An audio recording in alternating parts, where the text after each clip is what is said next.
This episode is brought to you by the all-new 2024 Toyota Grand Highlander. Being the parent in charge of the neighborhood carpool can be intimidating. With the 2024 Grand Highlander's more spacious third row, you can be confident of the space you're in. Confident enough to handle 5 kids, even if you don't understand when they say things like W-Riz. Learn more at exploresctoyota.com. Toyota, let's go places. Drink it in, man. Oh, Darius! How big are you, young man? How big are you?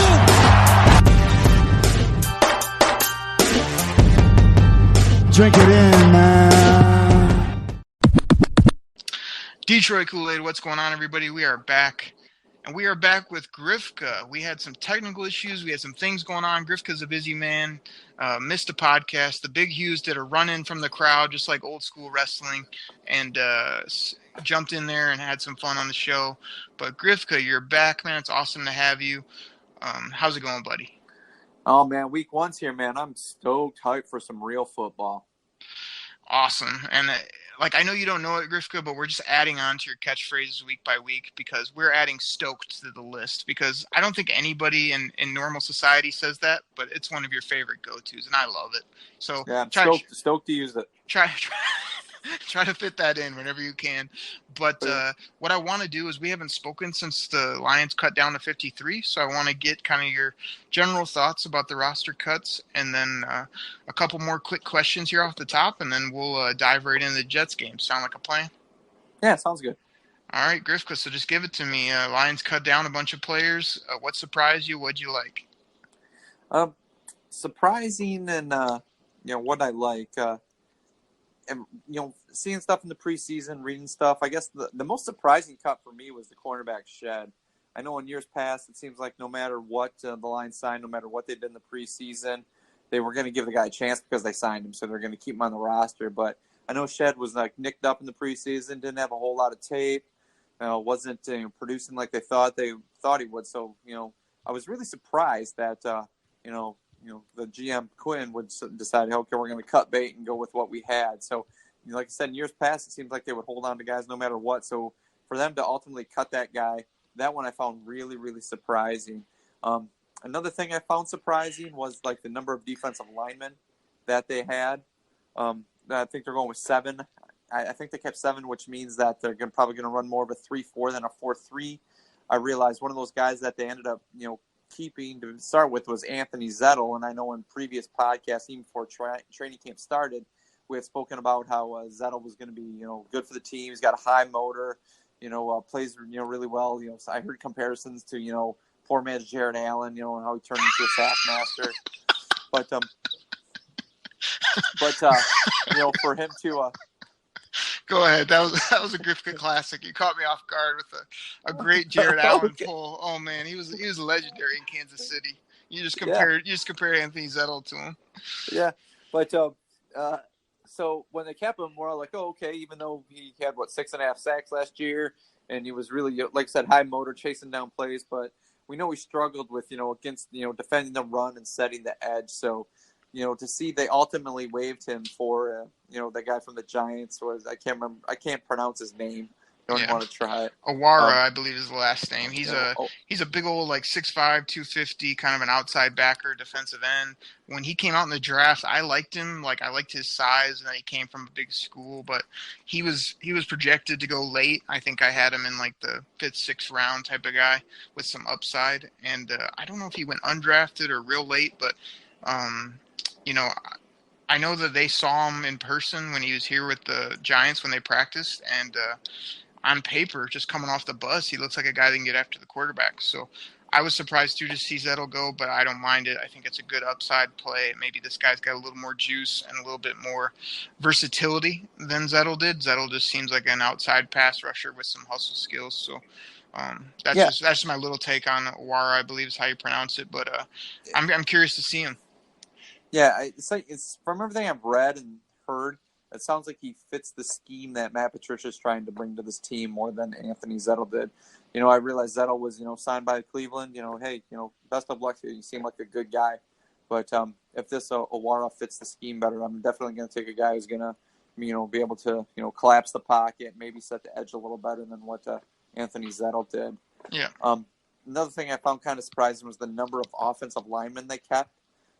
It seems like Crosby's going to be the swing tackle between the backups for either Taylor Decker and Rick Wagner. He made the squad. And then interior-wise, they kept Joe Dahl and Kenny Wiggins.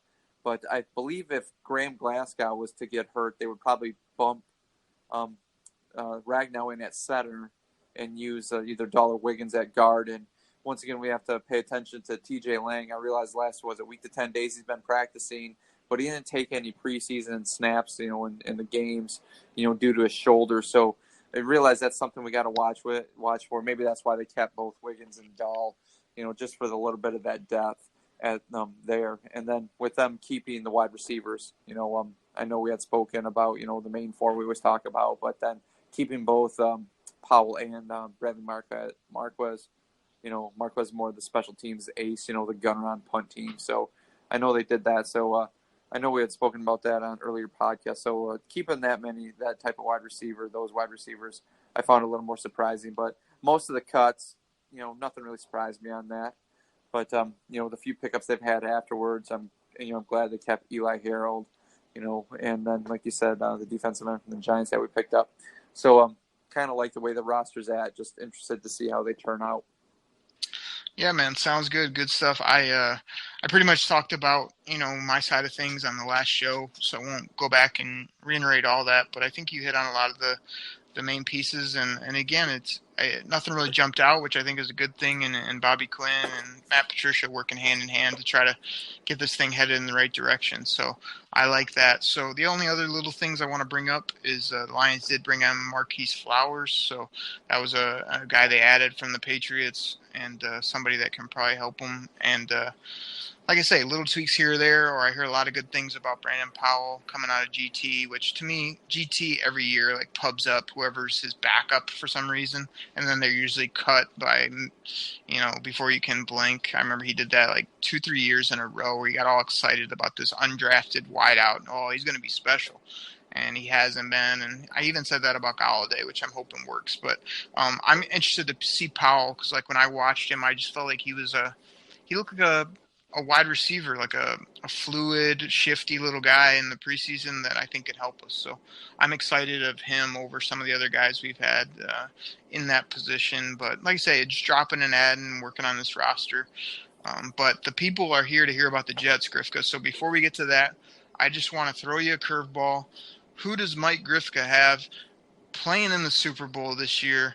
We've talked about it, that we think and we know that on the Detroit Koolaid Cast one day we will be talking about a Lions game in the Super Bowl. They will be there. Is it this year, Grifka? If not, who you got? Who's going to win it? Might as well just put it on the table now. Huh. Wow.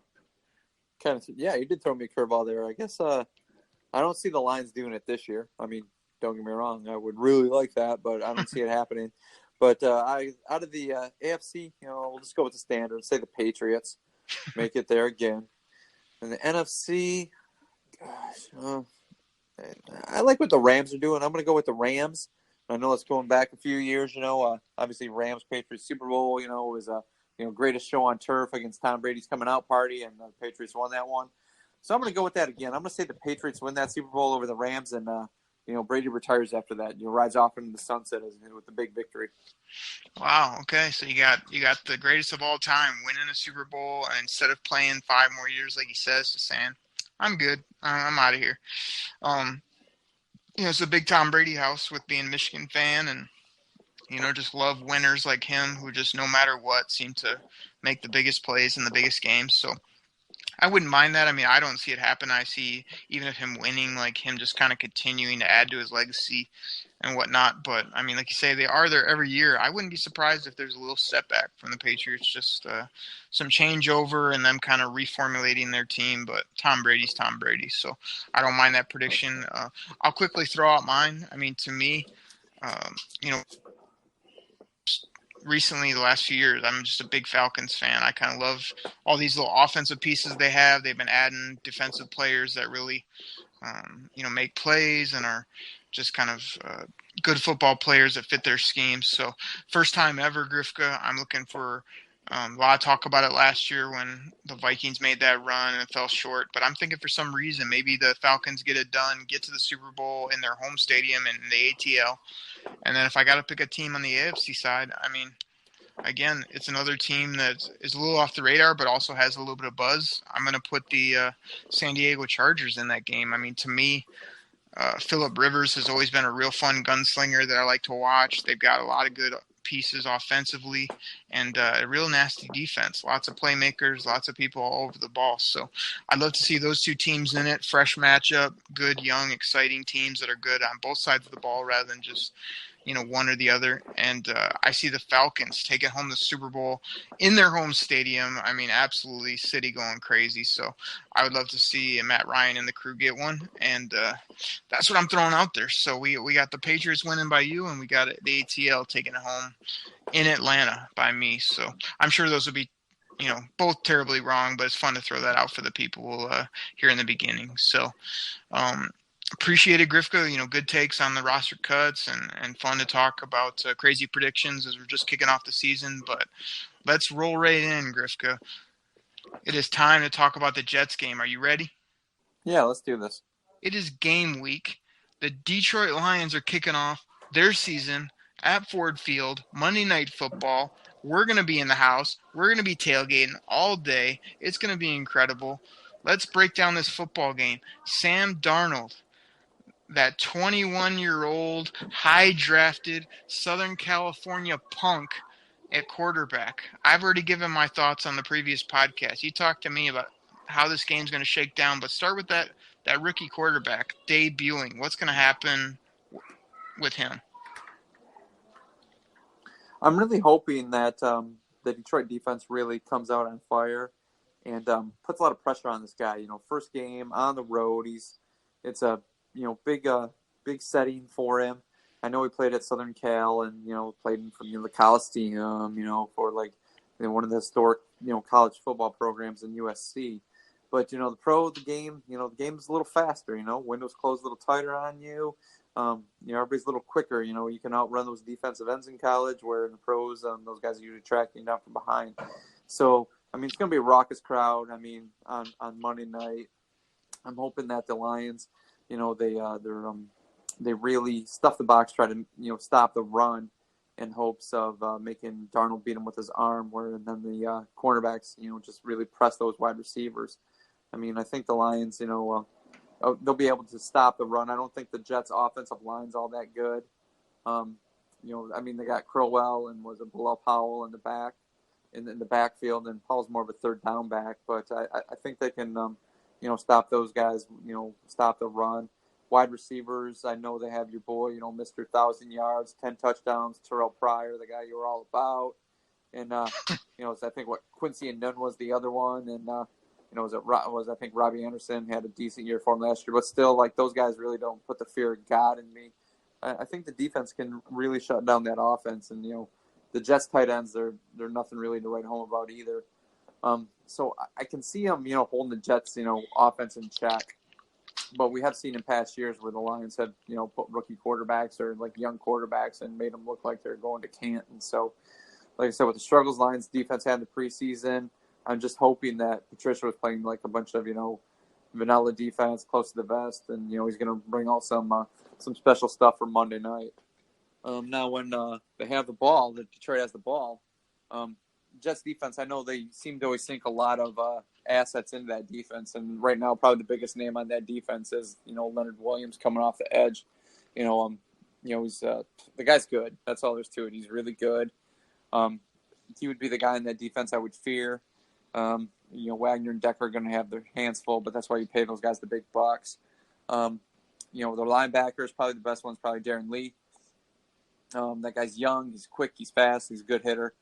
That's a guy I would worry about at the linebacker and defensive backfield. They have Jamar Adams back there, and I can't remember who else is back there. I know that they still got Buster Screen, probably one of the best names in football right there, Mr. Buster.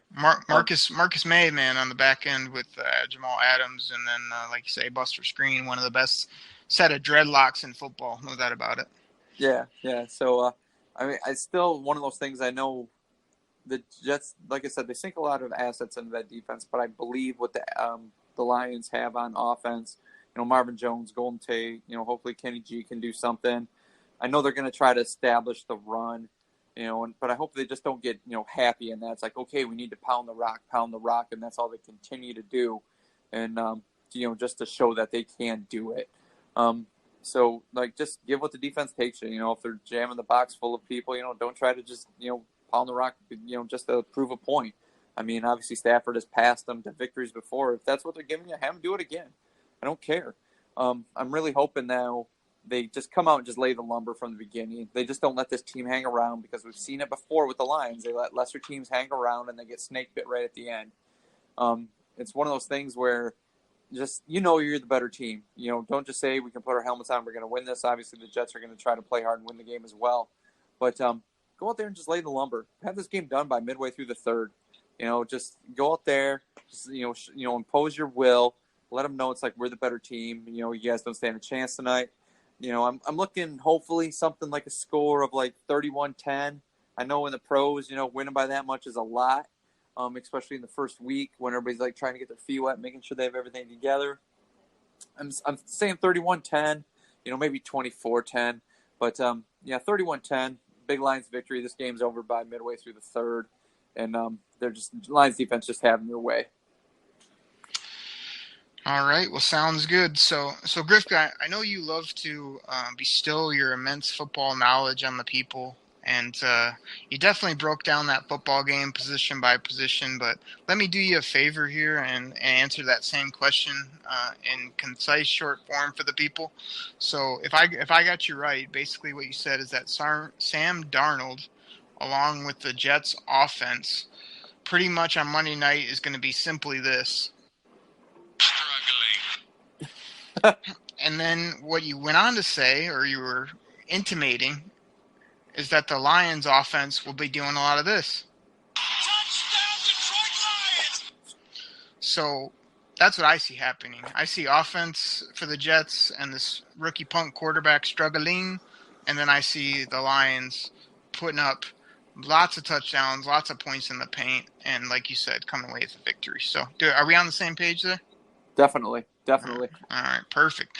Now, I had a couple questions for you in regards to this game. So we kind of hit on it in the beginning, but, I just got a big question. Will this team, meaning the Lions, step up, or you think they're going to have to ease into this game, or you think they'll be able to be much better right from the jump? Because we've always started slow. That's one of those things that I'm hoping that I always think they started slow, because I think Caldwell wanted to be very conservative, just go out, don't turn the ball over early, and okay, we'll get into it, then we'll get going, we'll get rolling, and in the second half come back and throw some points up. I'm hoping Patricia's like, he's one of those guys like, hey, go out there, just jam it down their throat. If we're going to pass, just, throw the ball all over the place. If he's trying to mimic the Patriots, Bill Belichick would do that all the time. We've seen those games where, like, Belichick and the Patriots, they would have some tough games, it seems like against the Dolphins, the Bills. But they had some games where it'd just be like you'd look up, you'd be watching the score line, and all of a sudden, midway, through the first quarter, it'd be like 17-0 New England. They're just going out and just chucking the ball around. So I'm hoping that's what Patricia does. He doesn't handcuff Jim Bob, with the offense, saying, okay, we just need to pound the rock, grind the game. It's just like, no, it's like, go out there and just air it out. If that's what the Jets give you, just air it out, man. Just go get it. So I'm really hoping they just come out on fire. That raucous crowd, early in the game becomes more raucous. I mean, we've been at those games before where the crowd is screaming, and, it seems like 5 minutes into the game, all of a sudden, it's just all the air's out of there. So I'm hoping it's one of those things like everybody's hooting and hollering. The Lions, they win the coin toss, defer. They go out there, stop the Jets 3-0. They get the ball and they just drive down the field, score a touchdown. They get they stop them again 3-0, get the ball and just go down and score another touchdown. They're up 14-0. In the first 10 minutes in the game. That crowd would be on fire, and like that place, the roof would probably blow off, and it'd be easier to put that retractable dome on that they're talking about doing. But that's one of those things. I'm just hoping they don't handcuff him and just say, let's ease into this thing. Just go out there, just pound him into oblivion from the start.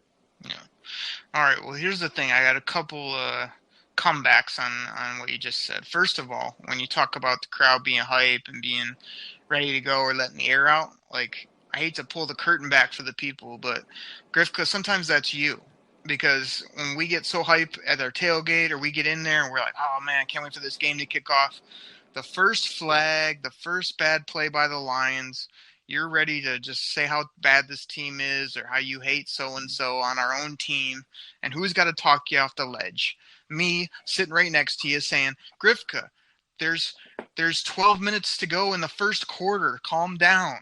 And you're ready to quit. So we got to look yourself in the mirror on that one. We need some positivity and some Kool-Aid for you this year so you can calm it down and know that football is a marathon, not a sprint. Second of all, one thing you kept saying is, I hope that they come out slinging. I hope, we drop bombs on people. One thing we got to do on this podcast, Grifka, is not always say what we hope or we got to tell the people what's going to happen or what we think, and we got to tell them what's going to happen, because we always can hope for X, Y, and Z, but what do you really think is going to happen? Everyone's going to say, I hope the Lions come out and let it rip. Will they? And I want to know, will they? Not I hope they will, because, yeah, we hope that. But I'm curious. I'm leaning to the fact that if I had to make a proclamation, is that, I think for the first little bit, we're going to stumble still, and it is going to be frustrating. If I wish I could go out on a limb and say, man, from the get-go, first play of the game, we're going to rip it downfield 50 yards. I still don't see that happening, and then I'm going to have to determine after a while, if it keeps happening, that it's our offensive coordinator and it's our quarterback not taking enough of the reins to get this thing going. But not saying what you hope will happen. What do you think happens on play or drive one? Are they going to rip it and grip it, or are they going to just do the same old we've seen the last 2 years that has been frustrating? What do I think will happen? Same old last couple of years. Why? Because they'll come out conservative and they won't want to turn the ball over. That's it. They won't want to make a play. They're not going to want to go 3 and out. The chances of hitting something long down the field it's a very low percentage play. So I think they're going to want to come out and just try to matriculate the ball down the field. Getting 3-4 yards of play. Can you like that. Can you spell that's what I think will happen. Can you spell matriculate for the people, Grifka? Nah, man, I don't have Google up right now to look at it, but I know what the word means. Yeah, so do I. That's a 10-point word for you, no doubt about it. Okay. So, but we always talk about this podcast as we're a couple fans talking about it. So to say we hope, that's what all fans would like. That's what all fans. No fan is sitting there thinking, "Oh, Monday, I sure hope that first play of the game, they just give it to LeGarrette Blount up the middle for a gain of 2 yards. And I sure hope on 2nd and 8, they look to do their draw play. Or, I sure hope they look to do that, when it's 3rd and 7, I'm sure hoping they look to do that little crossing route to Golden Tate for 5 yards, and he gets the other 2 yards, but he gets tackled short of the stick, so we got a punt. Nobody says that. Okay, so we're fans talking, we're not coordinators. So by saying we hope, yeah, we hope. We hope, within that first drive, they're just going to release one down to Marvin and have it go. Do I think it's going to happen? No, because that's not the Lions MO. It's not. Perfect chance for your catchphrase. But second of all, you're misreading me, Grifka. I'm not saying, I started this podcast called the Detroit Koolaid Cast. I want you to drink the Lions Kool-Aid. I want you to be positive about the team. But I don't always want us to be hoping or saying maybe this will happen, maybe that. We got to proclamate and tell the people what's going to happen before it happens, or sometimes be realists. And I think that, like you said, you hope this happens, but you just said you really think that they'll come out conservative. And then I want to drill down farther. Why? Is it our coordinator? Is it our quarterback? Is it Matt Pat not wanting to let it loose because he's a new head coach? Those are the kind of things I want to talk about, not I hope this, I hope that. I mean, let's tell the people what we think is going to happen and then figure out why it's going to happen and then see if it happens on Monday. That's what I'm saying. I'm not saying be negative on the team. Oh, I hope for no offense. No, I'm not saying that, but I want to know if you really think they'll come out cooking or not, more so than what you hope for sometimes. That's all I'm saying. Okay. So to me, I want to ask you again the why. So you think they'll come out stumbling, and you thought Caldwell would ease into the game. Why is that going to continue when we have a new regime and we got more skill guys and a better run game? Why would we not come out like with a whole different approach? Who's it on? How can we fix it? I think that's going to be an offensive coordinator. I mean, first game, Stafford's been there before, but still. I don't think they're going to come out and try to do anything splashy and flashy early in the game. He never did that last year. And like I said, maybe it was Caldwell, putting the handcuffs on him, making him do that. But if Jim Bob's the one calling the plays, he could say to Matt Petty, could have said Jim Caldwell last year. So it's like, no, let's just come out and sling it around. But yeah.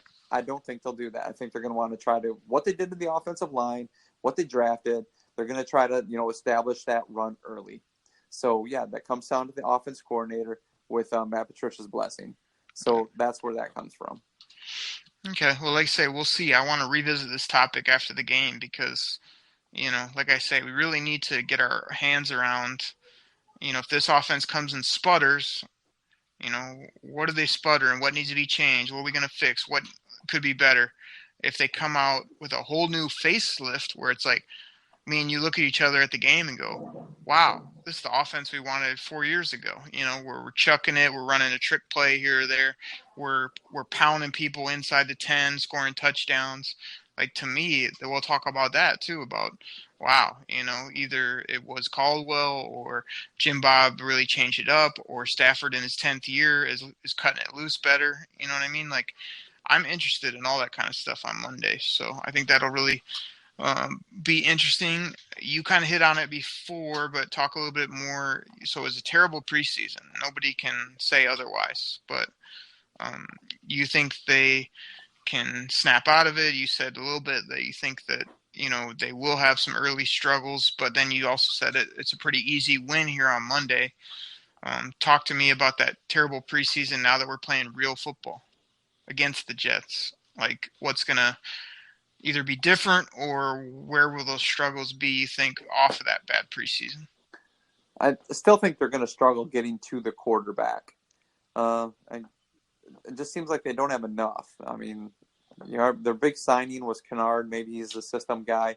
Maybe he will have, 8-9 sacks this year compared to what he had last year. I think it was like 4.5. Mm-hmm. I think is what he ended up with. Ziggy, I don't know about him. I mean, when he's healthy, he seems to dominate lesser tackles, but against any good tackle, he just seems to disappear. And, we don't know how healthy he's ever going to be. He seems to be like, I don't know, the paper line the last couple of years. It's just like we were there last year when he got hurt, first game of the season. And, we're like, oh, Ziggy's out again. And we're like, oh, maybe he'll just come back. And then, we saw it's like, oh, doubtful. And, he came back, against the Giants. Here's my thing, though, with Ziggy Ansah. I think that he's going to be more motivated because it's a true contract year now. I think that this scheme fits him better if you go all the way back to what he did at BYU. He was more of a move him around, blitz him from all types of positions, just let him hunt people in the run game. So I think this fits him better. And I don't know. I always in football, like if a guy gets hurt a lot, instead of calling him injury prone, I like play the percentages. Like, hey, this guy's been hurt a lot. Like, he's due for a pretty healthy year.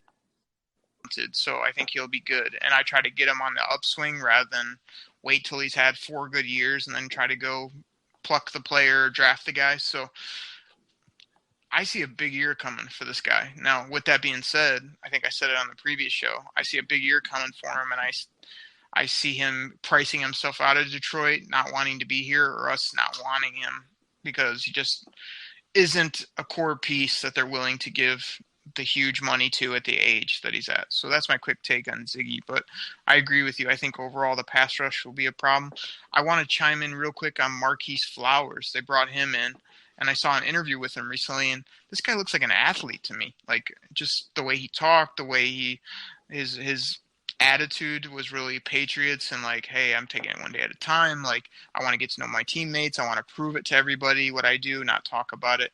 But, man, he looked like a silky smooth athlete as far as just his build, and there's something about him where it made me feel like not only can this guy maybe rush the passer, but I liked him as like an outside linebacker just from the interview, and then a little bit of film that I saw on him was pretty good. So that's a quick side note for you. But Marquise Flowers, I like him on a lot of levels. You know, he knows the coach, the scheme, and he looked like a player, so that's a good thing.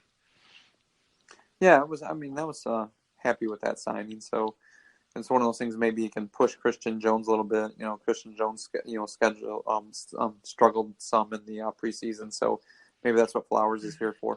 They looked like real different players to me. Like, to me, Christian Jones, when I saw him in person at training camp, just looked like a big, thick thumper, and Marquise Flowers to me looked like a lanky kind of play in space, can run sideline, or could come off the edge a little bit more. So I think they're a little bit different guys, but I agree with you, you know, push each other, but also maybe do different things.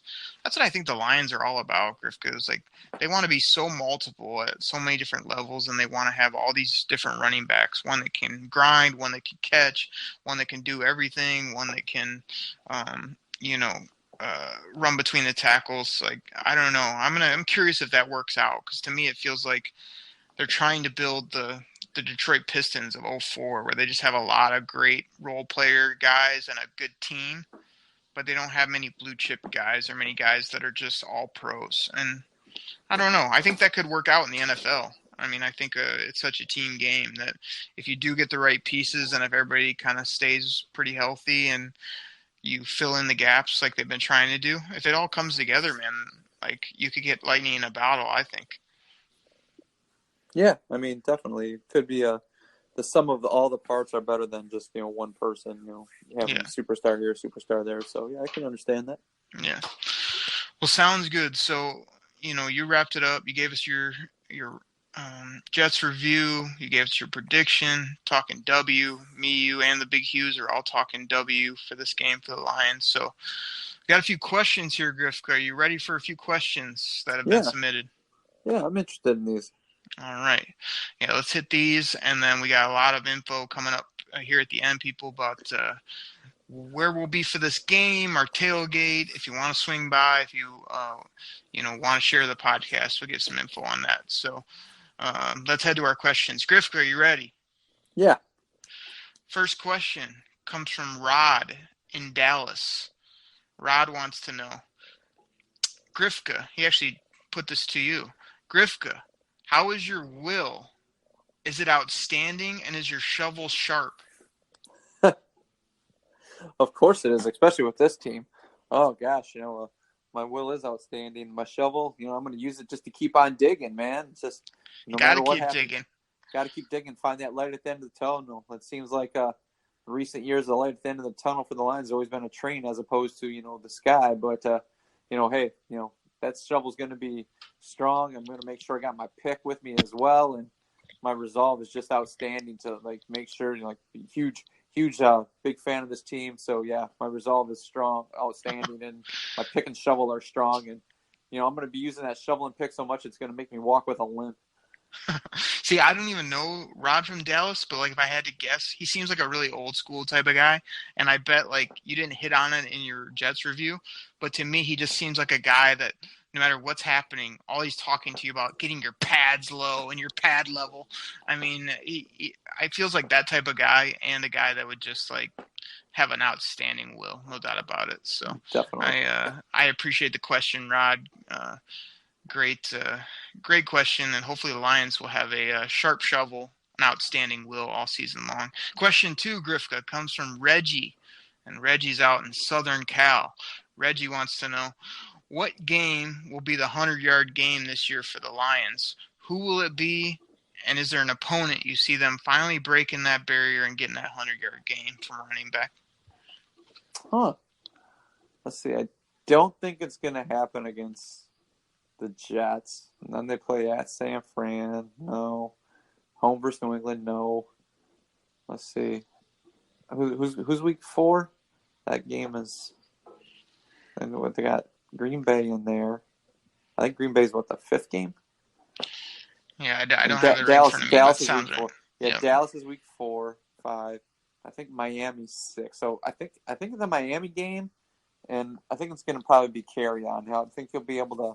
He's going to have a couple bigger runs to help him get that 100 yards. Maybe like a 25-yarder here and maybe a 30-yarder there. It's not going to be like one of those 25 carries for 101 yards, type things. It's going to be. He's going to have a couple, longer runs in there to help him, eat up some of those big yards there to get him, something maybe like 15 carries for like 110, 112 yards. So I'm going to say Kerryon does it against Miami, and that'll be the week it happens. All right, sounds good. I'm going to be bold for the people. I'm going to say it happens week 1 when we're there against the Jets. I feel like one of these backs are going to come out and just get 100, put that to bed as part of the beatdown against the Jets. So, yeah, give it to me right away. Let's get this off our plate just like we did back in the day with that stupid road losing streak. When the 0-for season happened, you gotta start putting these to bed. The winning in Green Bay. Let's get all these behind us so we can just play football, can we? So, third and final question. Are you ready for this one? Yeah. This one's a local guy. It's Steve in East Lansing. Steve wants to know, what is a better look? Matt Patricia in the trash bag black Lions jacket, or Martha with her sunglasses indoors? Now, again, I don't know Steve, but to me he comes off as kind of like a pretty boy, maybe like a rah-rah guy, maybe somebody that's like all worried about his hair or something like that. But, I mean, this is an interesting question, Grifka, where he's kind of asking about fashion and looks. Do you go with the Matt Patricia black trash bag slicker, or do you go with the classy, weird old lady look with Martha, the sunglasses, while inside, 24/7? I think she sleeps in these glasses. What are you thinking? Oh, you gotta go with the sunglasses, man. It's come on, her future's so bright she's got to wear shades. That's all there's to it, all the time, everywhere. Her future's not that bright anymore. I think she's about 95. Oh man, it's got to be the shades. Anything's got to be better than wearing the hefty cinch sack out there. Where you went to the store and bought some Detroit Lions stickers and you put it on there and tried to make it official NFL gear because that's what you did. But I'm not a huge fan of the hefty cinch sack. Even though after the game they can go around the stands and pick up the leftover popcorn and the programs and stuff and just throw it in there and use that. But yeah, it's got to be those awesome sunglasses that if you were 5 feet from the sun, you'd still be able to be okay looking into it. So, yeah, you have to go with those things. See, no way, Grifka. I got to go the whole other way. The hefty 12-gallon slicker with the Lions sticker logo with the long sleeves that come about down to your forearms, and you just wear it every day, no matter what hat, what other gear you got on. You just throw that sucker on. You go to work. Matt Patricia doesn't care what he looks like. He doesn't care what's clean in the laundry. He's just going with the trash bag slicker every day. And like you say, those are going to be selling out across all the Home Depots in Detroit, no doubt about it. People are going to be going. Just give me the 20-pack of the black trash bags. I'll be good for the year. And here's a point that you totally missed, Grifka, is the black trash bag slicker is going to come in real handy when there's a certain Gatorade bath that's going to happen. And I'm not telling you when. I'm pretty optimistic. I got a lot of Detroit Koolaid. I don't know when it's going to happen, but I know that with this regime, I think it's going to happen. It's going to happen in February. There's going to be a Gatorade bath, and man, it's going to be nice to have that trash bag on when that cold water hits them. So I'm going with that all day. And to speak a minute on the sunglasses, like, to me, it's not cool when anyone wears sunglasses inside. I know the people that's wearing them thinks they're cool, but it's not acceptable in public society where I come from. You don't wear shades indoors. Like, I love wearing sunglasses, but the minute I even come under a shaded area or I'm about to go in somewhere, those suckers got to come right off. Secondly, there's not like an age when it's acceptable. You're not like, oh, that's cute, like the little 5-year-old kid's wearing his sunglasses wherever he goes. No, you take those off when you're inside, son. And the same goes for 90 or 108-year-old ladies like Martha Ford. Like, rip those stupid glasses off when you're inside. But the only thing that's good about the glasses with Martha Ford is sometimes I don't know if she's awake. I don't know if, like, We want to see her without the glasses. I feel like she's a sweet lady. I mean, keep cutting those checks, keep bringing in these guys that have won Super Bowls. But the glasses, we gotta work on that. I mean, it's not even close to me. Not even close. Okay, so we differ on that. That's fine. And there we go. Slicker versus Shades. Me and Grifka split as we are on most things here on the podcast. So those are the questions we have, Grifka. Now we got to spend the last couple minutes here talking about the Detroit Koolaid tailgate that's going down. Really, it's just me and you hanging out outside before we go to the game. But you want me to break some of the news to the people about what we're going to be doing, what we're going to have down there, and maybe where they can find us if they're hearing this? Yeah, definitely. Let them know where we're at. Definitely. Well, we've been teasing it for a while, telling you guys something might be going down. We'll let you know about the details. Like, here's the basics on it. Like, me and Grifka, for every game we go down to start the season, we're basically in that Comerica Park lot right behind Chelly's Chili. So we got a little street in between, and we're usually on that spot right by the sidewalk where the grass is there. So if you're hearing this, and it's usually like the main spot where people are walking to the games. So if you're hearing this and you kind of know that area, like, we'd love it if you'd swing by and just say what's up, or come hang with us. We're going to have a little banner out by our tailgate that says Detroit Koolaid, encouraging people to subscribe to the podcast. Also, if you swing by and say, hey, we've got these little cards that will be hanging out that are personally designed by me that have the logo. They've got a really cool design on the backside there, just encouraging people to check out the website, DetroitKoolaid.com. We're still working on some of those things, but we've got the Jim Caldwell soundboard on there. We've got a bunch of draft resources, really dive deep into the draft every year, just some other fun things you can check out on there. So basically, like, if you come check us out, you'll get a card.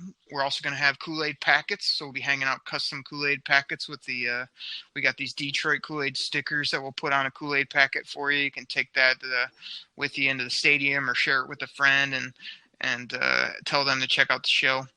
And the rest of it, Grifka, is we'll be grilling, we'll be eating, we'll be drinking, we'll be playing games, we'll be yelling at anybody that comes by in a green Jets jersey.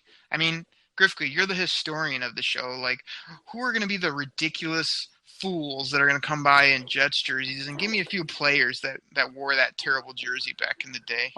Oh, okay. Well, I can guarantee you. I mean, we will see a Chad Pennington jersey. Man, we will see a Chad Pennington jersey. But I would go crazy. Really, I would. If I saw somebody walk by with like a Mark Gastineau jersey, I mean, that would be so sweet. Or maybe like an Al Toon or a Ken O'Brien, or you can go all the way back. I might even bring my Joe Namath jersey. Oh. And, I might bring mine and be waving it out there. With Broadway Joe. That would be so cool to see Broadway Joe as the guest picker. ESPN always drags somebody in. I would love that. Grifka, you wear that Namath, I'm going to tie you up like a piñata and beat you at the tailgate like we did back in the day with the Brett Favre Minnesota jersey when I got one of those, and we just beat it to a pulp at the tailgate.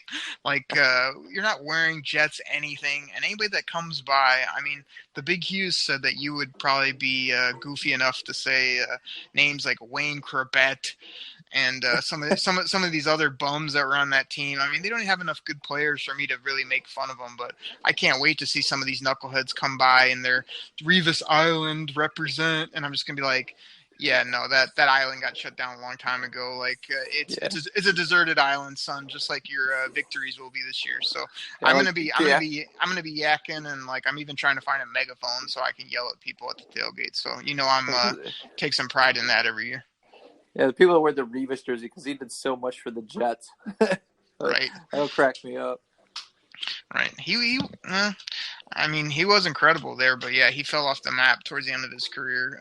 But like you said, the Pennington's a great call. There's going to be some of these the new scrubs. They're going to have, like, you're going to see the Robbie Anderson. He's terrible. You're going to see if somebody has a Bilal Powell, I'm going to have to find out where they got that and how much they paid for it, because that's absolutely embarrassing.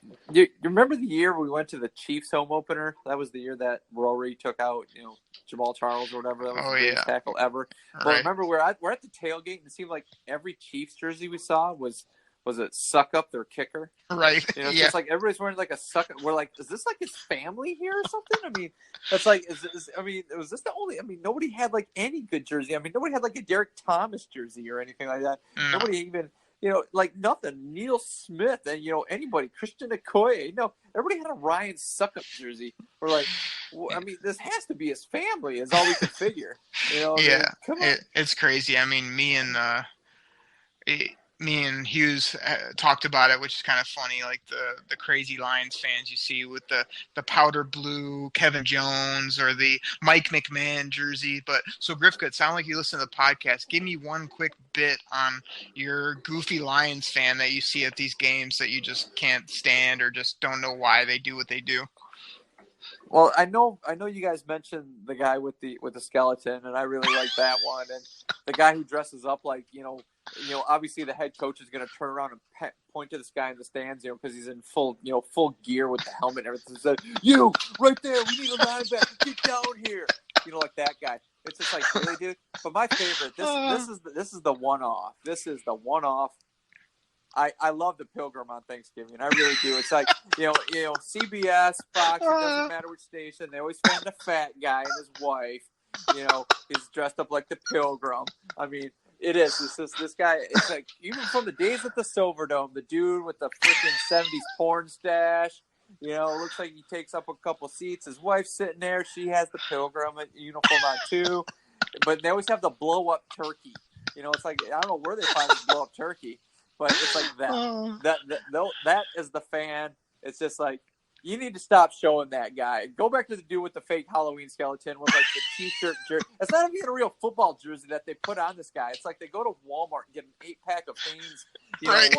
of just white T-shirts, and guy just takes like a magic marker and put like, who's starting this week?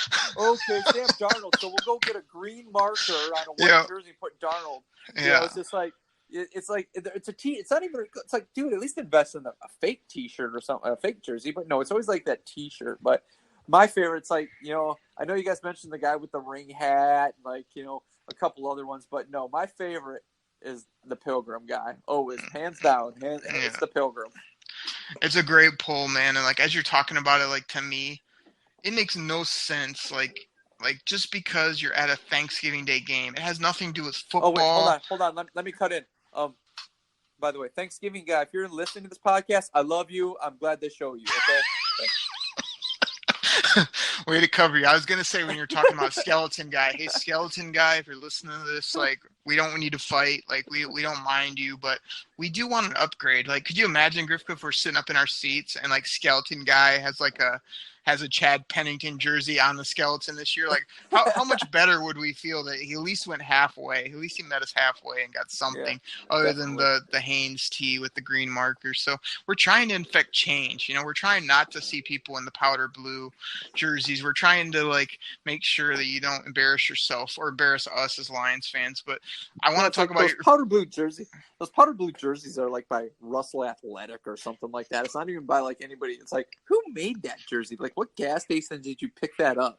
Yeah. Did you stop at the Shell on 9 Mile and pick that up on the way in? Oh, yeah, brutal. I want to just hit on Pilgrim, man, for 1 second, because like I said, it has nothing to do with football. Just because the game is on Thanksgiving, why would you dress up like a pilgrim?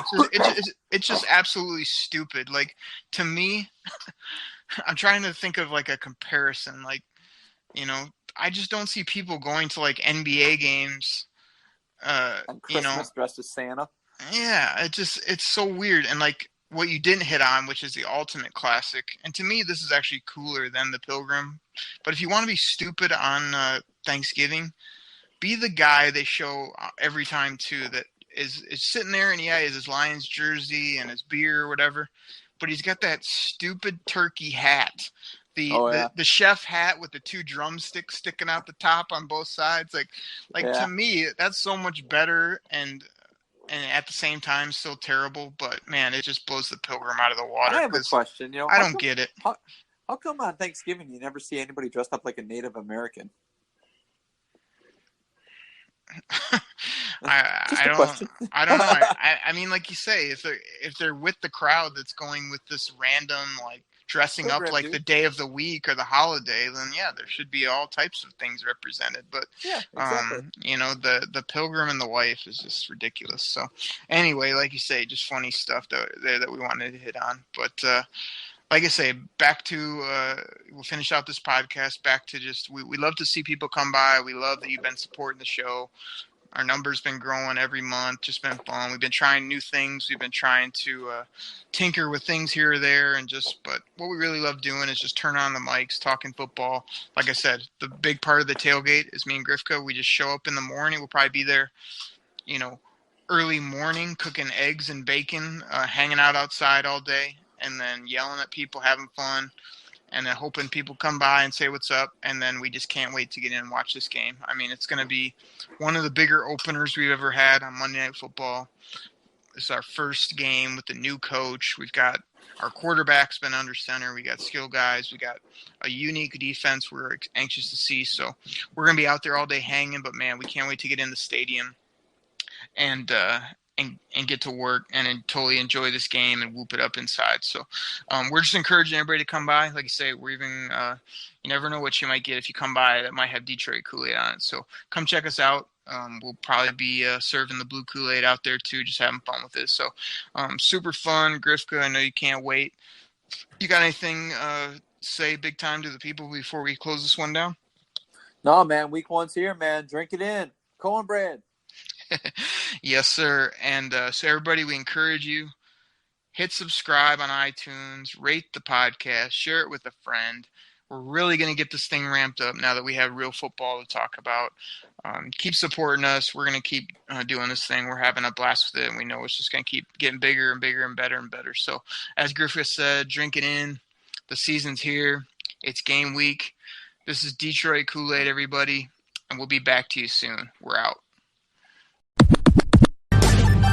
Pack the bag, start the plane. This game is over. It is over. What a comeback by the Lions. Drink it in, man.